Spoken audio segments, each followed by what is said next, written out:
YS Jaganmohan Reddy గారు ప్రత్యేక package ఒక మోసమని, ప్రత్యేక హోదా ఆంధ్ర ప్రజల హక్కు అని ఎప్పటి నుంచో నినదిస్తున్నారు. అనేక సందర్భాల్లో అనేకమైనటువంటి ఉద్యమాలను ఈ రాష్ట్రంలో చేయటం జరిగింది. దానికి తోడుగా క్లైమాక్స్గా మొన్న నెల్లూరు జిల్లాలో కలిగిరిలో వైఎస్ఆర్ కాంగ్రెస్ పార్టీ ఒక పోరాట షెడ్యూల్ని విడుదల చేసింది. మార్చి 1వ తారీఖున రాష్ట్ర వ్యాపితంగా ఉన్నటువంటి కలెక్టరేట్ల ముందు ధర్నా కార్యక్రమాలు చేసేటటువంటి ప్రయత్నం. అలాగే మార్చి 3వ తారీఖున ప్రజా సంకల్ప యాత్రలో జగన్మోహన్ రెడ్డి గారితో పాటు వైఎస్ఆర్ కాంగ్రెస్ పార్టీ నాయకులందరూ కూడా పాల్గొని అక్కడ నుంచి జగన్మోహన్ రెడ్డి గారు జెండా ఊపితే బయలుదేరి ఢిల్లీ వెళ్ళి ఢిల్లీలో జంతర్ మంతర్ దగ్గర ఢిల్లీ స్థాయిలో ధర్నా కార్యక్రమం చేయాలని, అలాగే బడ్జెట్ సమావేశాలు 5వ తారీఖున ప్రారంభమైతే ఆ రోజు నుంచి కూడా వివిధ పద్ధతుల్లో ప్రత్యేక హోదా కోసం పార్లమెంటులో ఉద్యమం చేయాలని నిర్ణయించుకొని ఉద్యమం చేసిన తర్వాత కూడా ప్రభుత్వం దిగిరాకపోతే ఏప్రిల్ 6వ తారీఖున తమ పదవులకు రాజీనామా చేసి ప్రజల మధ్యకు వచ్చి పోరాటంలో పాల్గొవాలనేటువంటి ఒక షెడ్యూల్ని జగన్మోహన్ రెడ్డి గారు చిత్తశుద్ధిగా ప్రకటించారు. దీని అందరూ అప్రిషియేట్ చేయాలి నిజంగా. అయితే జనసేన అధినేత పవన్ కళ్యాణ్ గారు ఒక మాట అన్నారు, మీకు చిత్తశుద్ధి లేదు, రాజీనామాలు చేయటం వల్ల ప్రయోజనం లేదు, మీకు చిత్తశుద్ధి ఉంటే అవిశ్వాస తీర్మానం పెట్టండి అని అన్నారు. నేనేమో ఆయన సలహా అడగల, ఆయనే చెప్పాడు. చెబితే పాదయాత్రలో ఉన్నటువంటి జగన్మోహన్ రెడ్డి గారు దానికి రియాక్ట్ అయ్యారు. రియాక్ట్ అయ్యి, అయ్యా పవన్ కళ్యాణ్ గారు మీరు ఇచ్చినటువంటి సలహా అడగకోకుండా ఇచ్చారు, ఎందుకు ఇచ్చారో మాకు తెలియదు, కానీ మీ సలహా వల్ల మంచి జరుగుతుందనేటువంటి భావన కలిగింది మాకు, అవిశ్వాస తీర్మానం పెట్టాలని కూడా మేము భావిస్తున్నాం, మీరు చెప్పారు కాబట్టి అవిశ్వాస తీర్మానాన్ని మేము ప్రవేశపెడతాం, మాకు అభ్యంతరం లేదు. అయితే అవిశ్వాస తీర్మానం పెట్టాలి అంటే 50 మంది పార్లమెంటు సభ్యులు కావాలి. మాకు 50 మంది పార్లమెంటు సభ్యులు లేరు, కేవలం 5గురు మాత్రమే మా దగ్గర ఉన్నారు. మిగతా 3గురిని మీ పార్ట్నర్ అయినటువంటి చంద్రబాబు నాయుడు గారు కొనుక్కున్నారు. వారితో కూడా మాట్లాడండి, మేము అవిశ్వాస తీర్మానం పెడతాం, వారు మద్దతు ఇవ్వమనండి. లేదు, వారిది పెద్ద పార్టీ కదా, వారిని అవిశ్వాస తీర్మానం పెట్టమనండి, మేము మద్దతు ఇస్తాం, మిగతా వారందరి మద్దతుని మేము సహకరిస్తాం, మీరు ఇచ్చిన సలహాని మేము స్వీకరిస్తున్నాం, మా ఏజెండాలో ఇది చేరుస్తాం అని మేము ఇంతకు ముందు ప్రకటించినటువంటి ఏజెండాలో చివరిలో మేము అవిశ్వాస తీర్మానం పెట్టడానికి సిద్ధంగా ఉన్నామని మేము వారు చెప్పినటువంటి సలహాని స్వీకరించి, ఆయన ఏ ఉద్దేశంతో చెప్పినా మమ్మల్ని మా చిత్తశుద్ధిని ప్రశ్నించడం కోసం చెప్పాడో, లేకపోతే మంచి జరుగుతుందని చెప్పాడో, లేకపోతే మాకు అవిశ్వాస తీర్మానం పెట్టేటటువంటి ధైర్యం లేదనే ఉద్దేశంతో చెప్పాడో, ఏ ఉద్దేశంతో చెప్పినా ఇది మంచి జరుగుతుందని జగన్మోహన్ రెడ్డి గారు వైఎస్ఆర్ కాంగ్రెస్ పార్టీ భావించి మేము దాన్ని స్వీకరించాం, మేము దానికి సమాధానంగా కూడా చెప్పాం, మీ పార్ట్నర్ని అంగీకరింప చేయనాయన అని చెప్పాం. నిన్న పవన్ కళ్యాణ్ గారు ప్రెస్ మీట్ పెట్టారు. పెట్టి జగన్మోహన్ రెడ్డి గారి సవాల్ను స్వీకరిస్తున్నాము అన్నారు. ఈ భాషా ప్రయోగం తప్పని మనవి చేస్తున్నాం. జగన్మోహన్ రెడ్డి గారు సవాల్ ఎక్కడా చేయలేదు. మరొక్కసారి మీరు యూట్యూబ్లో ఉంటుంది, తిప్పి చూసుకోండి. మీరు ఇచ్చిన సలహాని ఏ ఉద్దేశంతో ఇచ్చినా మేము స్వీకరిస్తామని చెప్పారు తప్ప సవాల్ ఎక్కడా కూడా చేయలేదు. సవాల్ చేయకపోయినా మీకు సవాల్ను స్వీకరించడం ఏమిటో నాకు అర్థం కాలేదు. రెండో అంశం ఏమిటంటే, మీరు మీ పార్ట్నర్ని ఒప్పించండి అని చెప్పాం. దానికి మీకు ఏమన్నా బాధేసిందేమో మీ పార్ట్నర్ అన్నందుకు, దానికోసం మీరు నేను రియాక్ట్ అయ్యారు.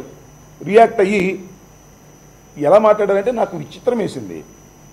చిన్నపిల్లలాగా మీరు 4వ తారీఖే పెట్టండి, ఇవాళే పెట్టండి, మీరు 4వ తారీఖు పెట్టి 5వ తారీఖున మీరు పార్లమెంట్లోకి వచ్చేటప్పుడు చూడండి, నేను దేశమంతా తిరిగి మీకు మద్దతు సమీకరిస్తాను అనేటువంటి మాట మీరు మాట్లాడారు. వాట్ ఈస్ దిస్ అంటున్నా? మేము ఒక షెడ్యూల్ ప్రకారం మా పోరాటాన్ని నిర్ణయించుకొని మీరిచ్చిన సలహాని మేము స్వీకరిస్తే మీరు 4వ తారీఖు పెట్టండి, ఇవాళ సాయంత్రమే పెట్టండి, రేపు ఉదయమే పెట్టండి, ఇలాంటి చైల్డిష్గా మీరు ఎందుకు బిహేవ్ చేస్తున్నారు? దేనికోసం బిహేవ్ చేస్తున్నారు? దీనికి మీరు సమాధానం చెప్పాలని మనం చేస్తున్నాం. మాకేమీ అభ్యంతరం లేదు, ఎప్పుడు పెట్టడానికైనా మాకేమీ అభ్యంతరం లేదు. ఇప్పుడు గమనించండి, మాకు ఉన్నది 5 మాత్రమే. ఇంకా 45 మంది పార్లమెంటు సభ్యుల్ని సమీకరించుకున్న తర్వాత అవిశ్వాస తీర్మానాన్ని పెట్టవలసినటువంటి బాధ్యత ఉంటుంది. మేము అవిశ్వాస తీర్మానాన్ని పెట్టి ఎవరు సపోర్ట్ చేయకపోతే ఇండియన్ పార్లమెంట్లో ఒకళ్ళొకళ్ళు చూసుకునేటువంటి పరిస్థితి ఉండకూడదు కదా. ఈ లాజిక్ ఏమిటంటున్నా? ఏం 5వ తారీఖు మంచిదా ముహూర్తం? లేకపోతే మీకు ఎవరన్నా చెప్పారా? నేను మనవి చేస్తున్నా. నేను ఒకటే మీకు మనవి చేయదలుచుకున్నా. మేము రాజీనామాలు చేస్తాము అన్నాం, మా చిత్తశుద్ధిని మీరు ప్రశ్నించారు. అవిశ్వాస తీర్మానం పెట్టని చిత్తశుద్ధి ఉంటే అన్నారు. అవిశ్వాస తీర్మానం పెడతాము అన్నాం, మీరు 4వ తారీఖు పెట్టండి, 3వ తారీఖు పెట్టండి అని అంటున్నారు. ఏమిటి, మమ్మల్ని మీరు నమ్మరా? చంద్రబాబు నాయుడు గారిని నమ్ముతారా? నేను అడుగుతా ఉన్నా. చంద్రబాబు నాయుడు గారు నిన్న ఉదయం ఒకానొక సందర్భంలో మాట్లాడారు. ఏం మాట్లాడారు మీకు తెలీదా? ఏం మాట్లాడారు? అవిశ్వాస తీర్మానం తలా తోకాలేని వ్యవహారం, అవిశ్వాస తీర్మానం వల్ల ఏమీ ఒరగదు, అవిశ్వాస తీర్మానం అవసరం లేదు, పార్లమెంటరీ సాంప్రదాయాలు వారికి తెలియవు అన్నారు. ఎవరినన్నారు? జగన్మోహన్ రెడ్డిని అన్నాడు. ఆయన జగన్మోహన్ రెడ్డి గారిని అన్నది జగన్మోహన్ రెడ్డి గారిని కాదు, మిమ్మల్ని. ఎందుకంటే మీరు అవిశ్వాస తీర్మానం పెట్టమని అన్నది మీరు కాబట్టి మిమ్మల్నే అన్నాడు ఆయన. మీరు ప్రెస్ మీట్ పెట్టి ఆయన మీద ఏం రియాక్ట్ కారే? ఎందుకు రియాక్ట్ కారు అంటున్నా? అవిశ్వాస తీర్మానం తప్పు అన్నటువంటి చంద్రబాబు నాయుడు గారి మీద మాత్రం మీరేమీ మాట్లాడరు. రాజీనామా చేస్తాం, అవిశ్వాస తీర్మానం పెడతాం, చిత్తశుద్ధిగా ఫైట్ చేస్తామంటే మా మీద మాత్రం మీరు రాళ్ళు విసురుతారు. ఏమిటి దీని అంతరంగం నాకు చెప్పాలని మనం చేస్తున్నాం. మీరు గమనించండి, అవిశ్వాస తీర్మానం పెట్టిన రోజున రూల్స్ ఒకసారి మీరు తెలుసుకోమని మనం చేస్తున్నాం. అవిశ్వాస తీర్మానాన్ని ఈ రోజు పెడితే ఇమీడియట్గా పార్లమెంట్లోకి వస్తుంది. ఇమీడియట్గా పార్లమెంట్లో మీరు అవిశ్వాస తీర్మానం పలానా పార్లమెంట్ సభ్యులు పెట్టారు అని అంటే దానికి మద్దతుగా 50 మంది నిలబడితే దాన్ని టేకప్ చేస్తారు. 50 మంది నిలబడకపోతే టేకప్ చేయరు. పెట్టిన రోజే పార్లమెంట్లోకి వస్తుందనే విషయాన్ని మీరు దయచేసి మర్చిపోవద్దని మనం చేస్తున్నాం. మీరు ఏదో అడ్వాన్స్గా పెట్టండి, ఇవాళే పెట్టండి, 5వ తారీఖే పెట్టండి, అడ్వాన్స్ బుకింగ్లు ఏమి ఉండవు. దీనిలో రైల్వే టికెట్ లాగాను, సినిమా టికెట్ లాగాను అడ్వాన్స్ బుకింగ్లు ఏమి ఉండవు. ఏ రోజునైతే అవిశ్వాస తీర్మానం పెడతామో అదే రోజున పార్లమెంటులో అవిశ్వాస తీర్మానం పలానా వారు పెట్టారు, మీ అభిప్రాయం ఏంటని సభను అడిగితే సభలో 50 మంది నిలబడితే అవిశ్వాస తీర్మానాన్ని చర్చకు తీసుకొస్తారు, లేకపోతే తీసి పక్కన పెడతారు. ఇక్కడ గమనించవలసింది ఏమిటంటే అవిశ్వాస తీర్మానాన్ని పెట్టే రోజుకే 50 మందిని సమీకరించుకోవలసినటువంటి బాధ్యత అవిశ్వాస తీర్మానం పెట్టే వారికి ఉన్నది. చంద్రబాబు నాయుడు గారు 25 మంది మొత్తం రాష్ట్రంలో ఉంటే చంద్రబాబు నాయుడు గారి దగ్గర 20 మంది ఉన్నారు. ఏమండి పవన్ కళ్యాణ్ గారు, చంద్రబాబు నాయుడు గారిని ఒప్పించండి అంటే, మీ పార్ట్నర్ను ఒప్పించండి అంటే ఆయన మా పార్ట్నర్ కాదు అన్నారు. మంచిదే, మీ పార్ట్నర్ కాదు. కానీ నేను మనవి చేస్తున్నా, మమ్మల్ని మీరు ప్రశ్నిస్తున్నారే, చంద్రబాబుని ఎందుకు ప్రశ్నించరు? చంద్రబాబు నాయుడు గారిని ప్రశ్నించవలసిన అవసరం ఈ సందర్భంలో ఉన్నది. అవసరమే కాదు పవన్ కళ్యాణ్ గారు, చంద్రబాబు నాయుడు గారిని ప్రశ్నించే హక్కు మీకున్నది. రాష్ట్ర ప్రజల కోసం చంద్రబాబు నాయుడు గారిని అవిశ్వాస తీర్మానం పెట్టండి అని హక్కు మీకుంది, మా మీద లేదు మీకు హక్కు. మీ సలహాను స్వీకరించాం అంతే, హక్కు మాత్రం మీకు చంద్రబాబు నాయుడు గారి మీద ఉంది. ఎందుకంటే 1.25%తో చంద్రబాబు నాయుడు గారు ముఖ్యమంత్రి అయ్యారు. దానికి కారణం మీరని ప్రజలందరూ అనుకుంటున్నారు. చంద్రబాబు నాయుడు గారికి ఓట్లు వేయించి అధికారంలోకి తీసుకొచ్చి ఆ బాధ్యతంతా నాదేమో అని చెప్పినటువంటి మీరు ఇవాళ బాధ్యత రాహిత్యంగా ప్రవర్తిస్తున్నారనేటువంటి బాధ ఇవాళ ప్రజల్లో ఉందని మనం చేస్తున్నాం. చంద్రబాబు నాయుడు గారిని ఏం ప్రశ్నించరా మీరు? చంద్రబాబు నాయుడు గారు అనేక సందర్భాల్లో అనేక విషయాల్లో మాట్లాడితే ఎందుకు ప్రశ్నించడం లేదు మీరు? మమ్మల్ని ప్రశ్నిస్తున్నారు, శభాష్. మా మీద రాళ్ళు ఇస్తున్నారు, శభాష్. జగన్మోహన్ రెడ్డి గారిని కామెంట్ చేస్తున్నారు, శభాష్. నేను అడుగుతా ఉన్నా పవన్ కళ్యాణ్ గారు, ప్రత్యేక ప్యాకేజ్ ఇచ్చిన రోజున మీరు ఒక సమావేశం పెట్టారు. ఆ సమావేశంలో పుచ్చిపోయిన లడ్డూలు, పాసిపోయిన లడ్డూలు తీసుకొచ్చి మన రాష్ట్రానికి ఇచ్చారు అన్నారు. ఎవరిచ్చారు? భారతీయ జనతా పార్టీ ఇచ్చింది అన్నారు. ఇచ్చిన వాళ్ళనే కామెంట్ చేశారు తప్ప ఆ పాచిపోయిన లడ్డూలు తీసుకొని అద్భుతంగా ఉన్నాయి, ఇంతకు ముందు ఎవ్వరూ ఇవ్వనంత బ్రహ్మాండమైన లడ్డూలు ఇచ్చారు, అత్యంత రుచికరంగా ఉన్నాయని చెప్పినటువంటి రాష్ట్ర ప్రభుత్వ అధినేత చంద్రబాబు నాయుడు గారిని ఒక్క మాట అన్నారా? ఎందుకు అనలేకపోయారు? భయమా? ప్రేమ? కారణం నేను చెప్పంటున్నా, స్పష్టత కావాలి మీ దగ్గర నుంచి. ఎందుకు చంద్రబాబు నాయుడు గారు తప్పులు చేస్తున్నా కూడా మీరు పొన్నెత్తి మాట ఎందుకు అనడం లేదు? మేము తప్పులు చేయకపోయినా వీరోచితంగా పోరాడుతుంటే మా మీదకు మీరు ఎందుకు వస్తున్నారు చెప్పమని అడుగుతా ఉన్నా. ప్రజలకు స్పష్టత ఇవ్వాల్సినటువంటి బాధ్యత పవన్ కళ్యాణ్ గారు మీ మీద ఉందని మనం చేస్తున్నా. శభాష్, మీరు బ్రహ్మాండంగా ప్రత్యేక హోదా గురించి మాట్లాడుతున్నారు, ప్రత్యేక హోదా గురించి పోరాడతానంటున్నారు. నేను మనవి చేస్తున్నా, ప్రత్యేక హోదా గురించి పోరాడిన వ్యక్తి ఈ రాష్ట్రంలో వైఎస్ఆర్ కాంగ్రెస్ పార్టీ అధినేత జగన్మోహన్ రెడ్డి కాదా అవునా? ఒక్కసారి మీ అంతరాత్మను ప్రశ్నించుకోమని మనవి చేస్తున్నా. ఎన్ని పోరాటాలు చేశాం మేము? ఇప్పుడైనా వదిలిపెట్టామా? చంద్రబాబు నాయుడు గారి ప్యాకేజీ గొప్పదన్న రోజును కూడా మేము ప్రత్యేక హోదానే దిక్కన్నామే. ప్రత్యేక హోదా కోసం వైజాగ్ లో క్యాండిల్ ర్యాలీ జరుగుతుంటే జగన్మోహన్ రెడ్డి గారు వెళ్తే ఎయిర్పోర్ట్ లో పట్టుకొని మమ్మల్ని అందరినీ నిర్బంధించినా కూడా ఎందుకడలేదే? నిరాహార దీక్ష కార్యక్రమాలు చేశామే, యువభేరులు పెట్టామే, విద్యార్థుల్ని చైతన్యవంతం చేసేటటువంటి కార్యక్రమాలు చేశామే. ఆ రోజున మీరేం మాట్లాడి ఎక్కడున్నారంటున్నారు? రోజున చంద్రబాబు నాయుడు గారు ప్యాకేజీ అద్భుతంగా ఉంది అంటే ఆయన్ని ఒక్కరోజు కామెంట్ చేయలేకపోయారు. మీరు ఎందుకు కామెంట్ చేయలేకపోతున్నారు? ఏమిటి దీని రహస్యం? నేను మనవి చేస్తున్నాను. ఉదయం చంద్రబాబు నాయుడు గారు మీటింగ్ పెట్టారు, అవిశ్వాస తీర్మానం వద్దన్నారు, తప్పు అన్నారు, తలాతోక లేదన్నారు. మీరు ఆ తర్వాత ప్రెస్ మీట్ పెట్టారు. తలాతోక లేదన్నటువంటి చంద్రబాబు నాయుడు గారి గురించి ఒక్క ప్రశ్న అడగరా? ఎందుకు మాట్లాడరా ఆయన గురించి? ఏమిటి దాని రహస్యం? ఏం జరుగుతుంది? సంథింగ్ ఈజ్ రాంగ్, ఎక్కడో ఏదో జరుగుతుందనేటువంటి భావన ప్రజల గుండెల్లో మెదులుతా ఉన్నది. దానికి సమాధానం చెప్పవలసినటువంటి బాధ్యత జనసేన అధినేత పవన్ కళ్యాణ్ గారి మీద ఉందని మనం చేస్తున్నాం.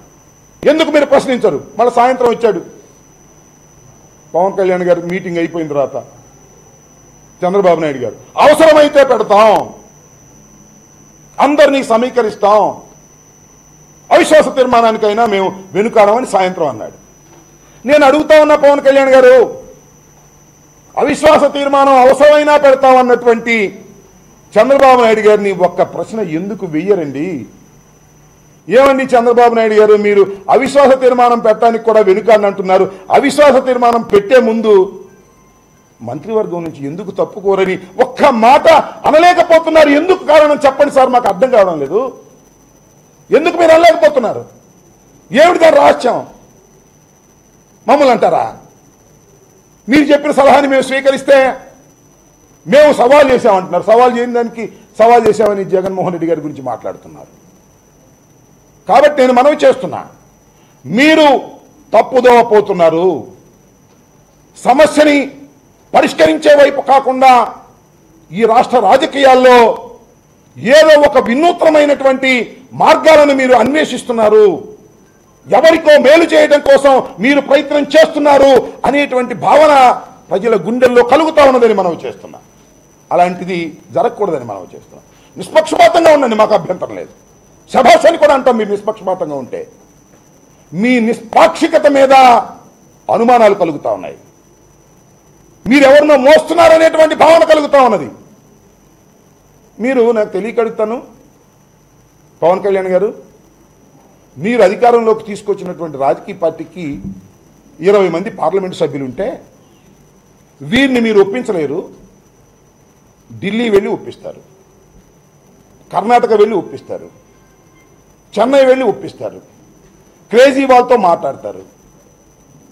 ఏమండి మీ చంకలో ఉన్నటువంటి మీరు గెలిపించినటువంటి చంద్రబాబు నాయుడు గారిని అసలు అడిగారా? ప్రయత్నం చేశారా? ఒకసారి అమరావతి వచ్చి ఏమండి చంద్రబాబు నాయుడు గారు, రాష్ట్రానికి అన్యాయం జరిగిపోతుంది, అవిశ్వాస తీర్మానం వైఎస్ఆర్ కాంగ్రెస్ పార్టీ వాళ్ళు పెడతానంటున్నారు, వాళ్ళు పెట్టడానికి మీరే పెట్టండి, వాళ్ళు మద్దతు ఇస్తామంటున్నారని ఒక ప్రశ్న అడిగారా? ప్రయత్నం చేశారా? ఎందుకు చేయరు? ఢిల్లీ వెళ్ళి ప్రయత్నం చేస్తారా? ఉట్టికెక్కలేనమ్మ స్వర్గానికి ఎక్కుతుందా? నువ్వు గెలిపించినటువంటి రాజకీయ పార్టీ నీకు మిత్రులుగా, సరే ఇప్పుడు పార్ట్నర్ కాదన్నావు, ఒప్పుకున్నావు, పాత మిత్రులు అనుకుందాం కాసేపు, వారిని ఒప్పించే ప్రయత్నం మీరు చేశారా? ఏది మీ ప్రయత్నం? మీ చిత్తశుద్ధి ఏది అని ఉంటున్నా. ఇవన్నీ కాకుండా మీరు ఆ 45 మందిని నేను ఢిల్లీ తీసుకొస్తాను, నేను మాట్లాడతాను, మీరు పెట్టండి అంటున్నాం. మేము పెడతాం. వెనుదిరిగిపోయే ప్రశ్న లేదు. పవన్ కళ్యాణ్ గారు మనవి చేస్తున్నాం, మీరు మద్దతు స్వీకరింపజేసినా, తీసుకొచ్చినా, తీసుకురాకపోయినా మేము అవిశ్వాస తీర్మానం ఈ బడ్జెట్ సమావేశంలో పెట్టడానికే వైఎస్ఆర్ కాంగ్రెస్ పార్టీ జగన్మోహన్ రెడ్డి గారు నిర్ణయించుకున్నారు. అయితే 4వ తారీఖు పెట్టండి, రేపు సాయంత్రం పెట్టండి. This is not correct. Parliamentary సాంప్రదాయాలు, ఎత్తుగడలు, బల సమీకరణ అన్నీ చూసుకొని 5వ తారీఖున ప్రారంభమైతే 15 రోజులు ఆందోళన చేసి పార్లమెంటు సభ్యుల సమీకరణ చేసి 21వ తారీఖున అవిశ్వాస తీర్మానం వైఎస్ఆర్ కాంగ్రెస్ పార్టీ భారత పార్లమెంటులో ప్రవేశపెట్టబోతుంది. సహకరించమని మనవి చేస్తున్నాం.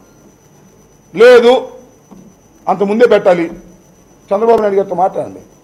ఎస్ ఐఎమ్ రెడీ అంటే అంత ముందే పెట్టేస్తాం, మాకు అభ్యంతరం లేదు. కాబట్టి చిత్తశుద్ధి కావాలి. ఇక్కడ చిత్తశుద్ధితో సమస్య పరిష్కారం కోసం కేంద్ర ప్రభుత్వం మీద పోరాటం చేద్దాం, కలిసి పోరాటం చేద్దాం.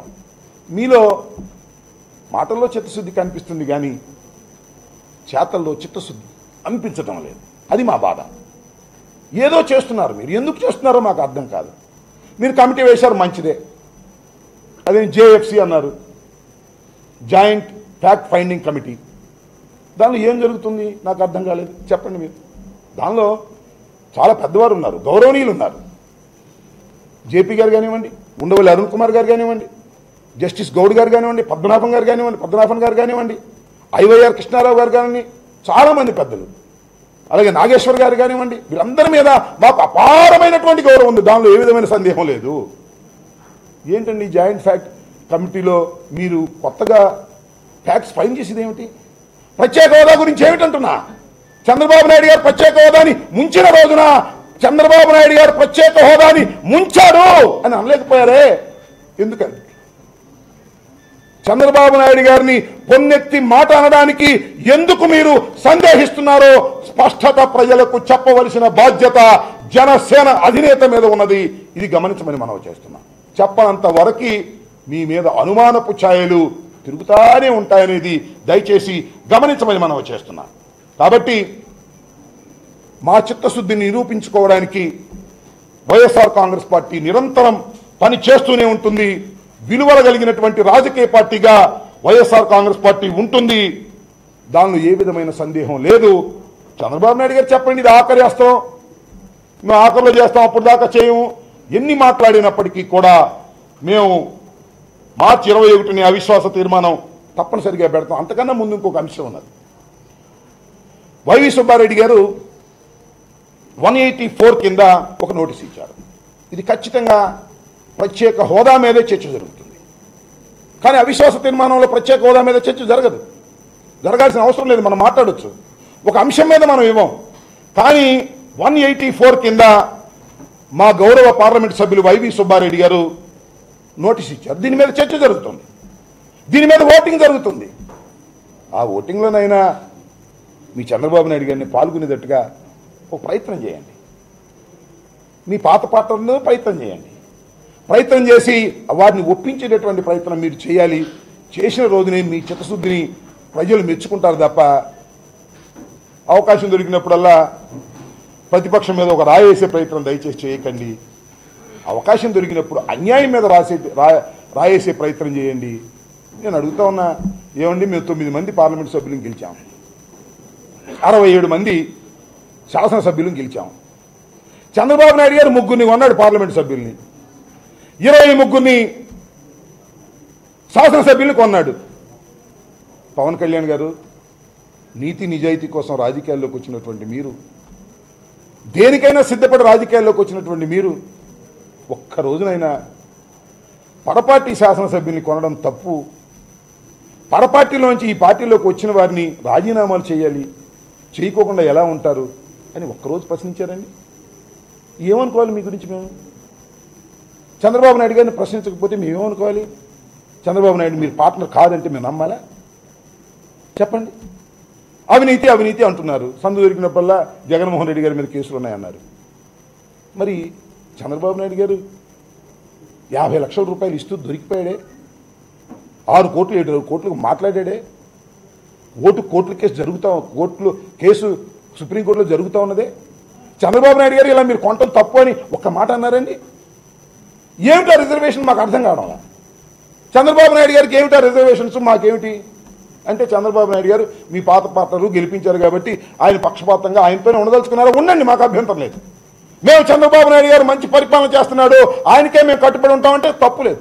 కానీ నేను మా పాత్ర కాదు, నిష్పక్షపాతంగా నేను వ్యవహరిస్తున్నాను అంటే అది తప్పు. నేను ఇంకోటి కూడా మీకు మనవి చేస్తున్నా. మేము గమనిస్తున్నాం, జేఎఫ్సీని మీరు పెట్టారు. జేఎఫ్సీలో చర్చ జరిగింది. కేంద్ర నిధులు ఎన్ని వచ్చాయి, ఎన్ని ఖర్చు పెట్టారు అనే చర్చలో మరి సీనియర్ మోస్ట్ లీడర్, పొలిటికల్ తెలిసిన ఆయన, రాజ్యాంగం తెలిసిన ఆయన జేపీ గారు ఏమన్నారు? ఎన్ని ఇచ్చారో మనం తెలుసుకున్నాం తప్ప ఎలా ఖర్చు పెట్టారో మనం తెలుసుకోవాల్సిన అవసరం లేదు, ఫ్రాడ్ జరిగినా మనకు అభ్యంతరం లేదు అనేటువంటి మాట ఆయన మాట్లాడితే ఏమనుకోవాలి మేము? చంద్రబాబు నాయుడు గారిని ఏమో రక్షించడం, మిగతా వాళ్ళేమో దూషించడం అనేటువంటి ఎజెండాతో అది పనిచేస్తుంది అనేటువంటి అనుమానం కలగడానికి అభ్యంతరాలు ఏమున్నాయి అంటున్నా. కాబట్టి ముందు మీ చిత్తశుద్ధిని నిరూపించుకోండి. మీరు నిష్పక్షపాతంగా వ్యవహరిస్తున్నాం అనేటువంటి మాట నిరూపించుకోండి. వైఎస్ఆర్ కాంగ్రెస్ పార్టీ ప్రత్యేక హోదా కోసం అలుపెరగని ఉద్యమం చేస్తుంది. చివరికి పదవులని తృణప్రాయంగా వదిలిపోతుంది. అవిశ్వాస తీర్మానం ధైర్యంగా పెట్టి పోరాడుతుంది. దీనిలో ఎక్కడా రాజీ పడే ప్రశ్న లేదు. పవన్ కళ్యాణ్ గారు వచ్చినా రాకపోయినా, చంద్రబాబు వచ్చినా రాకపోయినా ప్రశ్న లేదు. వైఎస్ఆర్ కాంగ్రెస్ పార్టీ దానికి సిద్ధంగా ఉంది. మేము నీతి నిజాయితీతో పాటు నిబద్ధత కలిగిన రాజకీయ పార్టీగా మేము ఇప్పుడు అలా చేస్తామనే విషయాన్ని దయచేసి పవన్ కళ్యాణ్ గారు మీరు గమనించండి. ఇప్పటికైనా చంద్రబాబుని ఒప్పించండి. చంద్రబాబుని మంత్రివర్గం నుంచి తప్పుకోమని చెప్పండి. ఈ మహత్తరమైన పోరాటంలో కలిసి రమ్మని ఒప్పించండి. శభాషని ప్రజలు మిమ్మల్ని మెచ్చుకుంటారు తప్ప మా మీద రాళ్లు దుబ్బితే మెచ్చుకోరు. ప్రతిపక్షాన్ని విమర్శిస్తే సరైంది కాదు. దయచేసి గమనించమని ఈ సందర్భంగా పవన్ కళ్యాణ్ గారికి మేము కోరుకుంటున్నాం. అలాగే చంద్రబాబు నాయుడు గారిని కూడా నేను మనవి చేస్తున్నా. అయ్యా చంద్రబాబు నాయుడు గారు, మీకు అవిశ్వాస తీర్మానం అవసరమైతే పెడతాం, అవసరం లేదని మీ అభిప్రాయం? అసలు మంత్రివర్గంలో ఎన్నాళ్ళు కొనసాగుతారు మీరు? బీజేపీ వాళ్ళు ఏమంటున్నారు పక్కన? మేము మంత్రివర్గంలో ఉన్నాం పొమ్మని లీకులు ఇస్తున్నారు, పత్రికల్లో వస్తున్నాయి. మీరే అవసరమైతే దేనికైనా సిద్ధం అంటారు. అవసరం అయ్యిద్దో కాదో తెలియదు. ఇలాంటి ఊగిసలాటతో మీరు రాష్ట్రాన్ని సర్వనాశనం చేస్తున్నారు. ఇప్పటికే రాష్ట్రాన్ని ప్రత్యేక హోదా లేకుండా ముంచేశారు. ఇప్పటికైనా వైఎస్ఆర్ కాంగ్రెస్ పార్టీ తలపెట్టినటువంటి ఈ ఉద్యమంలో భారతీయ జనతా పార్టీ నుంచి బయటకు వచ్చి మీరు ప్రత్యేక హోదా గురించి పోరాడవలసినటువంటి బాధ్యత మీ భుజస్కంధాల మీద ఉన్నదనేది విషయాన్ని మీరు తెలుసుకోండి. ఏదైనా జగన్మోహన్ రెడ్డి గారికి అవగాహన లేదు. మేము తప్పుకుంటే జగన్మోహన్ రెడ్డి గారు దూరాలనుకుంటున్నాడు. మేము దూరటం ఏంటి? రాజీనామాలు చేయదలుచుకుంటే ఏప్రిల్ 6వ తారీఖున రాజీనామాలు పడేసి బయటకు రావడానికి సిద్ధంగా ఉంటే మేము దూరటం ఏంటంట? కాబట్టి మీరు ఇప్పటికైనా చిత్తశుద్ధితో ఆలోచించండి, మీరు పవన్ కళ్యాణ్ గారని ఈ సందర్భంగా కోరుకుంటూ, ప్రజలు కూడా దీన్ని గమనించాల్సిందిగా ఈ సందర్భంగా విజ్ఞప్తి చేస్తూ, స్పష్టమైనటువంటి వైఖరిని పవన్ కళ్యాణ్ గారు చెప్పవలసినటువంటి అవసరం ఉందని వారికి నేను ఈ సందర్భంగా కోరుతున్నాను. ఇది ఆఖరి అస్త్రంగా ఏంటి నాకు అర్థం కాల. ఆఖరి పార్లమెంటు ఈ ఏదో ఓటాన్ అకౌంట్ ఏదైనా జరగొచ్చేమో కానీ దిస్ ఆల్మోస్ట్ ఆల్ ఈ 5 సంవత్సరాల్లో కాలం అయిపోతుంది. చివరి దశలో ఉన్నాం. చంద్రబాబు నాయుడు గారికి ఏదో భయం. అవిశ్వాస తీర్మానం పెట్టాలంటే ముందు మంత్రి పదవులు వదులుకోవాలి, అది గుర్తుపెట్టుకోండి. పవన్ కళ్యాణ్ గారికి కూడా విజ్ఞప్తి చేస్తున్నా, అవిశ్వాస తీర్మానం వారు సిద్ధం కావాలంటే ముందు స్టెప్ వారు తమ మంత్రి పదవులకు రాజీనామా చేయాలి. అది మీరు అడగాలి. అడగకపోతే మీ పార్ట్నర్తో మీరు సుఖంగా ఉన్నట్టుగా మేము భావించవలసి ఉంటుంది.